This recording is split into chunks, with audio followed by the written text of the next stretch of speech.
कहानी अगर नीरू की चैनल पे है। नए हैं तो प्लीज पंजाब चैनल की को नीरू की सब्सक्राइब शादी करें एंड दिल्ली बेल के आइकन को राहुल से दबाना ना होती है। भूलें। दिल्ली धन्यवाद। कितना बड़ा शहर है ना, लेकिन आप लोगों का घर तो बहुत छोटा है। हमारे पंजाब में तो ये बड़े बड़े घर होते हैं कि मजा ही आ जाता है। कोई बात नहीं नीरू, मैं भी तुम्हारे लिए बहुत बड़ा मकान बनाऊंगा बहुत जल्दी। नीरू के पिता जहाँ पंजाब के जाने माने व्यापारी थे, वहीं उसका पति राहुल दिल्ली में एक सिंपल नौकरी करता था। माँ, यहाँ तो घी मक्खन इतना महंगा है कि क्या बताऊं। मैं तो तरस ही जाती हूँ घी खाने के लिए। नीरू की माँ को ये सुनकर बहुत दुख होता है। मेरी बेटी को घी नसीब नहीं हो रहा है और ये बहू यहाँ बैठकर घी में शक्कर डाल रही है। देख वनिता, मैं साफ कह रही हूँ, इस घर में जितना घी आएगा उतना ही मेरी बेटी के घर दिल्ली भी जाएगा। अरे, ये क्या बात होती है माँ जी? बेटी का उतना ही करो जो अच्छा लगे। अब क्या मायके से घी और मक्खन तक की सप्लाई करोगी आप? हाँ, मेरी बेटी किसी चीज को तरसे मुझसे बर्दाश्त नहीं होता। अब क्या था, नीरू के मायके में 2 किलो घी आता तो 2 किलो दिल्ली जाता नीरू के पास। एक दिन, माँ, बड़ी गर्मी पड़ती है दिल्ली में। इस घर में तो एक ही एसी है और वो भी ड्राइंग रूम में। सारा परिवार एक ही कमरे में सोता है। हाँ बेटा, वो तो हर घर की कहानी है। यहाँ भी एक ही एसी है। अरे बिल इतना आता है कि क्या बोलूं। तभी वहां राकेश आ जाता है। माँ, थोड़ी देर में यहाँ कुछ प्लम्बर आएंगे मेरे कमरे में एसी लगाने। जरा ध्यान से लगवा देना ना माँ। ओए, ऐसे कैसे तेरे कमरे में एसी लगेगा? हाँ राकेश, एक बार बात तो कर लेता। अरे पापा, वो वनिता को गर्मी में नींद नहीं आती। ड्राइंग रूम में सबके साथ सोने में वो अनकंफर्टेबल है, इसलिए। अरे पूरे परिवार के साथ वहां तेरी बहन नीरू भी तो सोती है। वो नहीं हो रही क्या अनकंफर्टेबल? समझ रहा है ना? अगर एसी लगेगा तो एक दिल्ली में तेरी बहन के कमरे में भी लगेगा, तभी तू लगा सकेगा। राकेश वनिता को सारी बात बताता है। वनिता करती भी क्या, मन मार कर बैठ जाती है। माँ, ये लोग ठीक नहीं है, क्या करूं मैं? अरे बेटी, यहाँ आ जा, तू यहाँ आकर रह ले। अरे छोड़ दे ऐसे पति को। कैसे छोड़ दूं माँ? समाज क्या कहेगा, लोग क्या कहेंगे? वैसे भी मेरा एक बेटा है मयंक। अरे हटा बेटा, तेरी उम्र ही क्या है, इतनी परेशान रहेगी तो काम कैसे चलेगा। खैर, बात आई गई हो जाती है।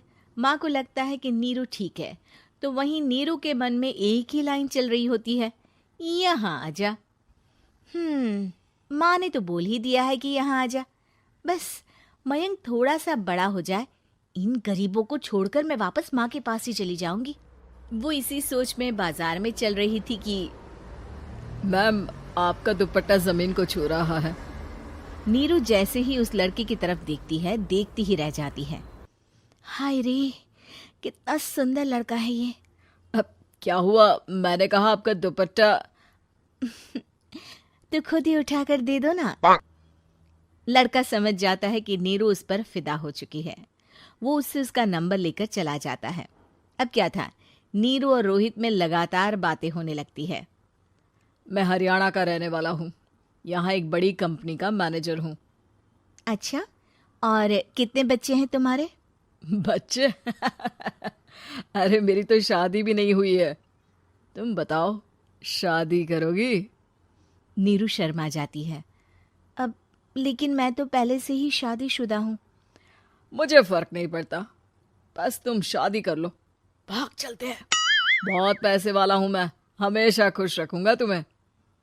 नीरू रोहित से मिलकर सारा प्लान बना लेती है और फिर एक दिन घर से भाग जाती है। दोनों शादी कर लेते हैं। शादी के बाद, क्या बात है नीरू, तुम्हें परेशान सा देखता हूँ, सब ठीक तो है ना? हाँ हाँ, सब ठीक है।